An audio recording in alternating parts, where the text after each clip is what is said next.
Hello everyone, Anthony Wood of Woodman Gaming here, bringing you a brief review of the Class 43 HST in the Virgin Trains livery. Brought to you by Dovetail Games. This is a recent release, and I can understand that the community is a little on edge about it. However, you'll find that this DLC has a little bit more to offer than what Dovetail usually does with their basic reskin packs. Now, excuse the little graphical glitches here. This is due to me pausing and alt-tabbing out, but I will start off with the scenarios briefing. Good evening, driver. Welcome aboard the Virgin Class 43 HST.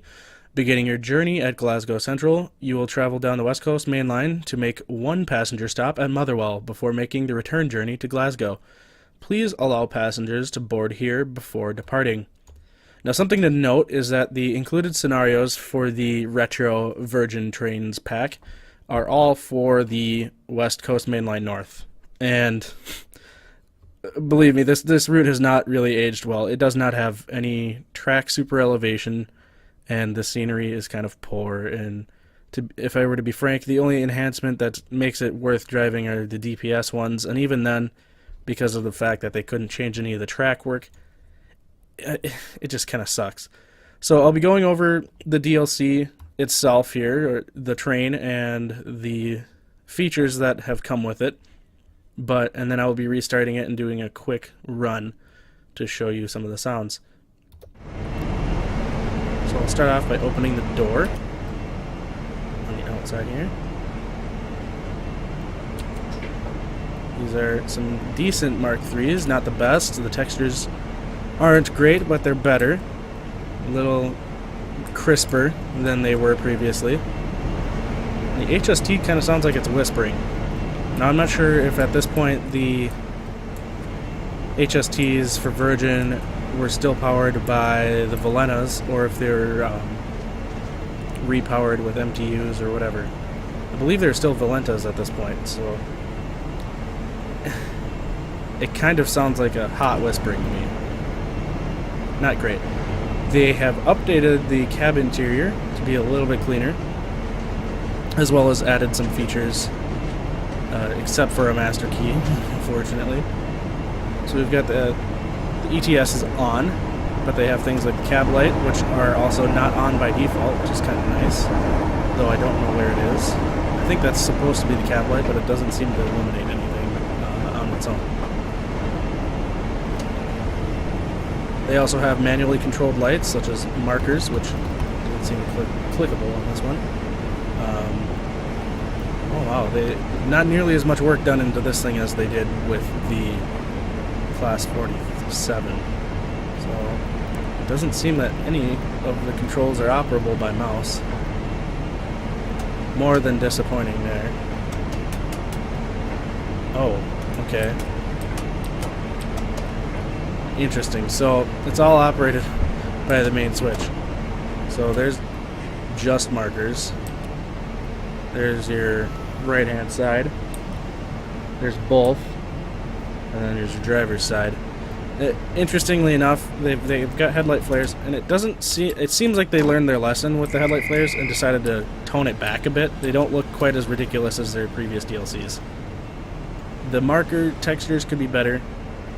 Actually, the textures in general in that area could be better, a little bit higher resolution, and then the in-cab textures from outside look awful. And you can see that they haven't put planes on the back sides of the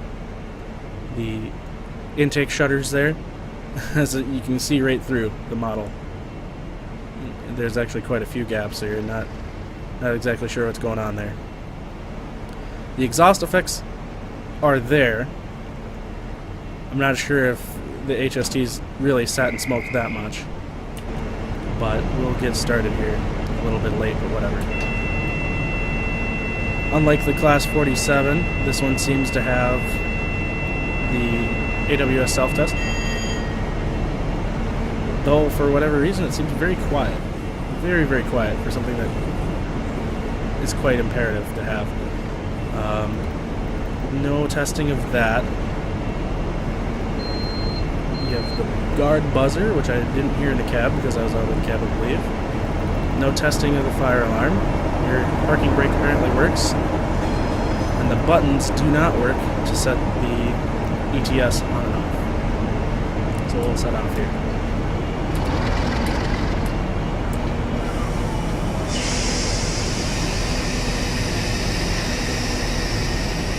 Some new brake sounds, that's nice to hear.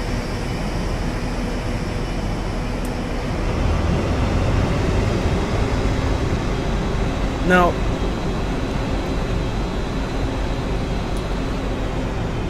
I'm not really hearing anything there. I'm hearing the intake whoosh of air being sucked into the engine and some turbo noise, but I'm not hearing the engine itself. A little bit there.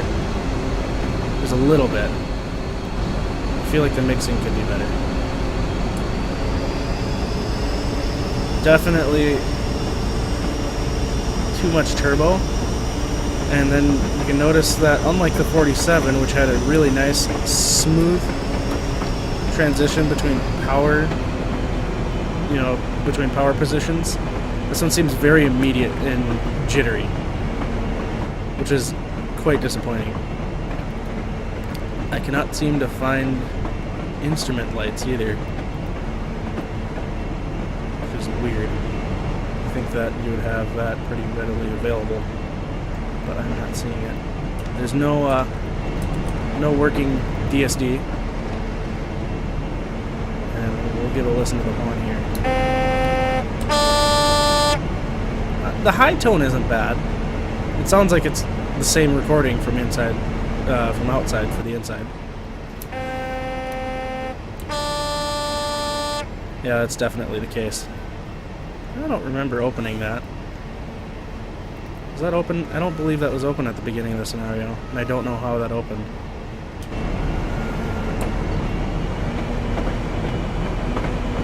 I honestly did not push any keys.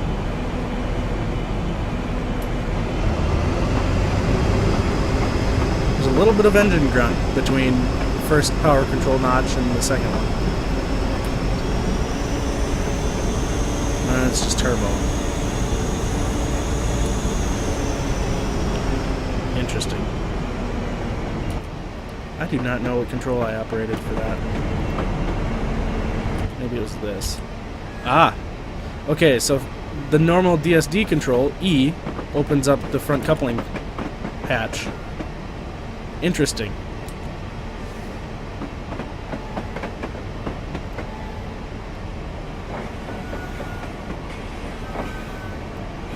Some not so fantastic sounds for the bogies and the run sounds. The interior, however, it looks quite nice. Except for some little things like the plug-in there. Not so nice. Doesn't seem you can move from that position. And there are no other additional interiors that I can at least get up to. Which is disappointing, to say the least. So we're returning to the cab here.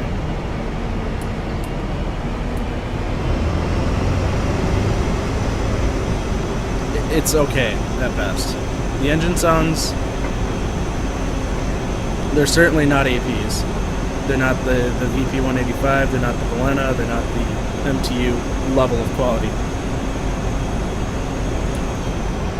And the fact that I'm having to run on the West Coast Mainline North with its poor track is a disappointment in its own. I don't even know where the sound for the AWS is coming from.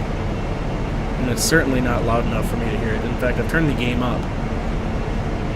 And the engine itself doesn't have the grunt. The AWS is almost inaudible. It says my parking brake is on. Yet there's been no drag on my train.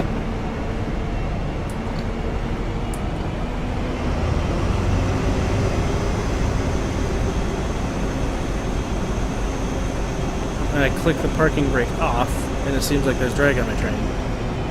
See that? And now there's no drag on my train. So it seems that they... Yep. So that it seems that they've got the textures reversed.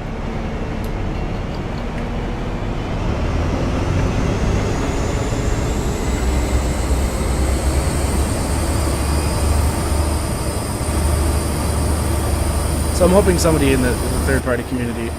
Oh no. Oh no. Somebody in the third-party community can adapt some of the AP sounds to this.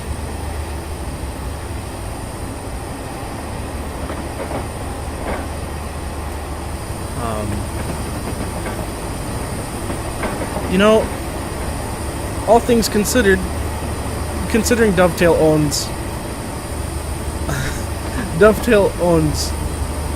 Train Sim World, what would have stopped them from bringing that model, that really good-looking model, into TS 2018? And you can't tell me it's because of poly limits, because I've seen some ridiculous models in this game with huge poly counts and triangle counts that work just fine.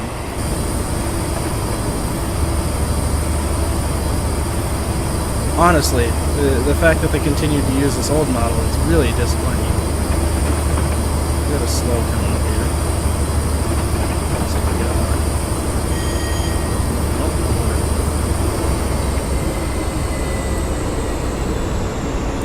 Let's see how these brakes feel. Boy, there's no propagation of the brakes at all. The 47, there's a little bit of brake rub sound. That's nice. The 47 had some nice propagation. It took time for the brakes to set up. Whereas this thing doesn't seem to be the case.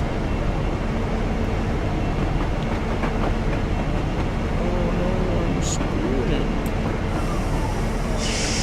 I do like the sounds though. The sound of the brake release is pretty nice.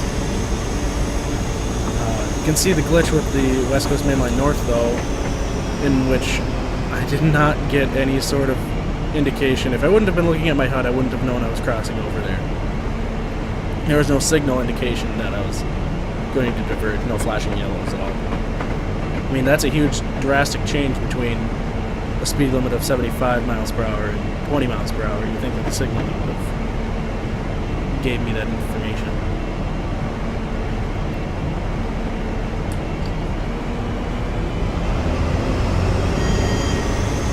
And the AWS belt's very, very quiet. I'm not sure what's up with that. It seems like everything stemmed from one sound source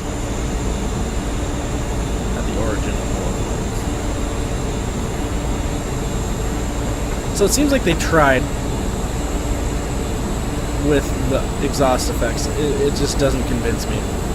None of the videos I've seen of the HSTs, Valena, VP185s, and MTUs have them showing a huge, thick black smoke under very little load.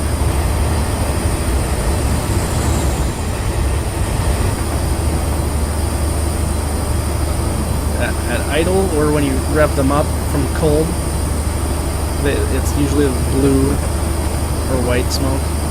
Never really a thick, heavy black smoke. But I could be totally off my base here, but it just does not convince me. So overall, I don't know. This part of the twin pack of Virgin livery retro stuff isn't worth the price, if I were to be completely honest. The Class 47, I think, is a healthy upgrade. But this is the same thing. This is a reskin. Ooh, and they had added some headlight flares. Definitely not what I would pay for something like this. Definitely not. The flares do look kind of nice, though. I'm glad that they figured that out. Before, they did not convince me at all. But these look quite nice. They have a nice realistic effect.